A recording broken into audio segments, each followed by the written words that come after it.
Well, g'day everyone. So today I thought I'd show you how I've improved on Kahu's hindquarter yields. He did actually learn the basics of this at the horse rescue where he came from, although he was a little bit more slow on the uptake, although he did do it beautifully. It was just a little bit more like, oh, okay. So I've just been working with him just that little bit more to get him to respond to lighter pressure and more my body language than actually having to really push into him to say, move your bum. So I'm going to show you how I've perfected with that and how you can potentially help your own horse as well. G'day everyone, I'm Zoe and this is Kahu. This is just a little reminder that I'm not a professional horse trainer, so anything you do see in my videos is only intended to be a guide. So with that said, let's get on with the video.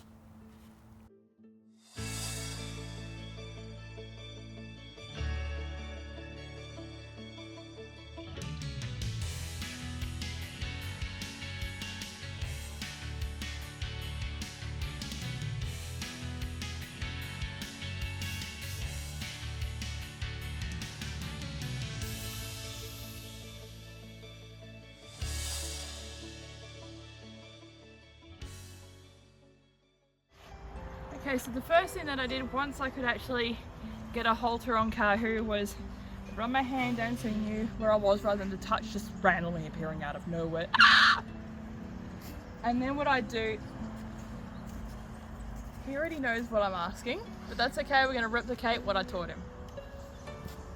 So what I would do is I would first see if I could, okay, we'll put one hand on his hip, the other hand underneath the halter, bend his head, and just apply pressure to the hindquarter until he moves off of that pressure and moves the hindquarters away from me. Again, I'm going to turn his head and apply pressure on the hindquarter, and I'm just going to push him, apply pressure to the hindquarter while bringing his head in as well. Bonus tip, this helps when you teach them how to lunge later. Again, we'll do it on the other side, put my hand on his hip, I'm going to bend his head and I'll push into that hip and ask him to move those hindquarters.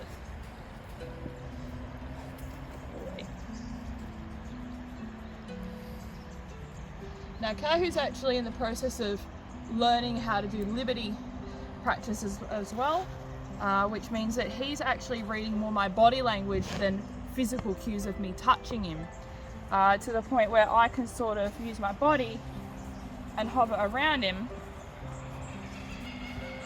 and push his hindquarters down without touching him, while simultaneously I'm drawing his head round using my body language. Good boy. So for those of you who have only just joined my channel, welcome. And for those of you who have been watching for quite some time, you'll know the channel started with my Pinto Brumby Jewel. Now Jewel was a very flighty, very fiery natured mare, and if she didn't like something or she had an opinion about something, I can promise you she told you how she felt about something. She wasn't afraid to tell you how she felt. But as a result, it meant that with her more than ever, whatever I did on one side of her, so it didn't matter if I was asking her to yield her head round or if I was starting to back her, it didn't matter what I did. I had to make sure that whatever I did on one side, I repeated the same exercise on the other side. Boy. Because horses do things very differently on one side than the other. Every horse is different, but one side is very much their thinking side, and the other side is more of a reactive side. With Jewel, her reactive side was more her right side, and her thinking side was more her left.